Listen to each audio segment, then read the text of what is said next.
अजीत पवार, जिनकी विमान हादसे में जान चली गई थी, उनकी मौत को लेकर एक बड़ा खुलासा हुआ है। और यकीन मानिए, खुलासे में सामने आई बातें वाकई हैरान कर देने वाली थी। और वो खुलासे ऐसे कि अजीत पवार ने प्लास्टिक की बोतलों से पानी पीना बंद कर दिया था, कांच की बोतलों का इस्तेमाल करने लगे थे। और तो और हेलीकॉप्टर को लेकर खुलासे, अजीत पवार का पूरा शेड्यूल और ऐन मौके पर जो जो चीजें बदली गई, सबकी पूरी जानकारी सामने आ चुकी है।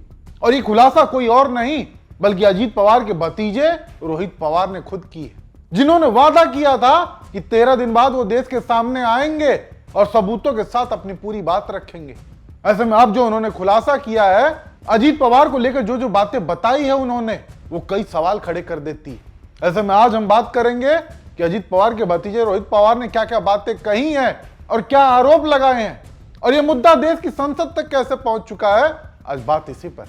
28 जनवरी को अजीत पवार, जो कि महाराष्ट्र के डिप्टी सीएम के साथ साथ एनसीपी के अध्यक्ष भी थे, वो मुंबई से बारामती जा रहे थे, लेकिन लैंडिंग के समय उनकी फ्लाइट क्रैश हो जाती और उनकी मौत हो गई, जिसके बाद से अजीत पवार की मौत को लेकर कई सारे सवाल उठने लगे हैं। और इन्हीं सब के बीच में अजीत पवार के भतीजे ने तब भी कहा था कि वो 13 दिन बाद बात करेंगे, जानकारी इकट्ठा कर रहे हैं, और जो भी जानकारी उनके पास आएगी वो लोगों के सामने और मीडिया के सामने रखेंगे। ऐसे में अपने कहे के अनुसार 13 दिन खत्म होने के बाद 10 फरवरी को रोहित पवार मीडिया के सामने आए और उन्होंने एक पावर पॉइंट प्रेजेंटेशन किया और उसके जरिए कई सारी चीजें लोगों के सामने रखी, कई सारे सवाल खड़े किए, और तो और कुछ ऐसी बातें भी कही है उन्होंने कि अजीत पवार को बचाया जा सकता था, यह हादसा टाला जा सकता था, और यह हादसा है या सोची समझी साजिश, उस पर भी उन्होंने बात की। यहाँ पे निकलते वक्त भी जो विजिबिलिटी थी 3000 थी, लैंड करते वक्त भी 3000 थी, फिर इसने टेक ऑफ क्यों किया, ये स्टॉल वार्निंग सिस्टम इसकी बंद थी, ऐसे हम सबका कहना है। ये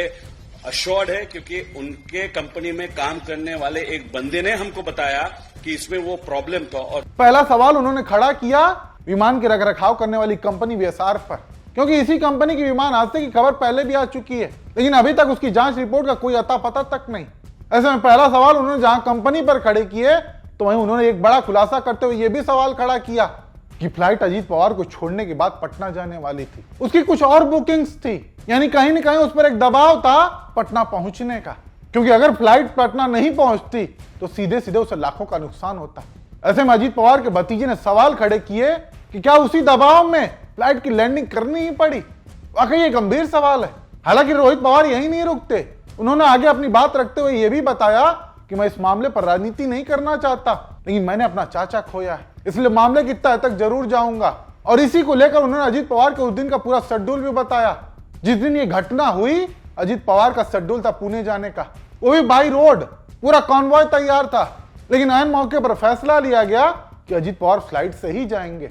और फ्लाइट की टाइम भी ऐसी कि जो समय तय था उस समय पर फ्लाइट ने उड़ान भरी ही नहीं, यानी यहां भी ऐन मौके पर पायलट बदल दिए गए। पहले जहां पायलट थे साहिल मदान और यश, वहां उन्हें बदलकर सुमित कपूर और सांबी पाठक को को पायलट की जिम्मेदारी सौंप दी गई, जिसको लेकर रोहित पवार ने सवाल खड़े किए कि ऐसा ऐन मौके पर क्यों किया गया। और तो और उन्होंने पायलट सुमित कपूर के ट्रैक रिकॉर्ड पर भी सवाल खड़े किए और यह भी बताया कि 2010 में जब इस पायलट का प्री फ्लाइट अल्कोहल टेस्ट किया गया था तो पॉजिटिव आया, और यही काम एक बार फिर 2017 में भी देखने को मिला, उस बार भी अल्कोहल टेस्ट पॉजिटिव आया, जिसके बाद पायलट सुमित कपूर को 3 साल के लिए सस्पेंड कर दिया गया था। यानी रोहित पवार ने पायलट के इन्हीं ट्रैक रिकॉर्ड को दिखाते हुए कुछ बड़े सवाल खड़े किए, और वो यहीं नहीं रुके, उन्होंने पायलट के रनवे सिलेक्शन को लेकर भी सवाल उठाया। उन्होंने बताया कि 2 रनवे था, रनवे 11 एंड रनवे 29। ऐसे में पायलट ने पहले रनवे 29 पर लैंडिंग की मंजूरी मांगी और उसे मिली भी, लेकिन वहां भी न जाने ऐसा क्या हुआ कि बाद में लैंडिंग के लिए रनवे 11 को चुना गया। और तो और जब हादसा हुआ तो उससे ठीक कुछ मिनट पहले की जो रिकॉर्डिंग सामने आई है, उसमें को पायलट की आवाज तो है जिसमें वो घबराई हुई है, लेकिन पायलट की कोई आवाज नहीं है।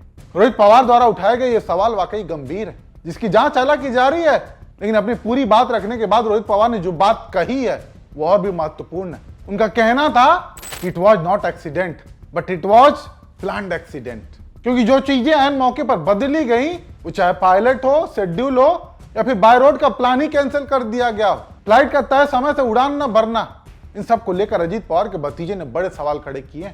और केवल उनके भतीजे ने ही नहीं, बल्कि कुछ ऐसे ही सवाल देश की संसद तक पहुंच चुके हैं।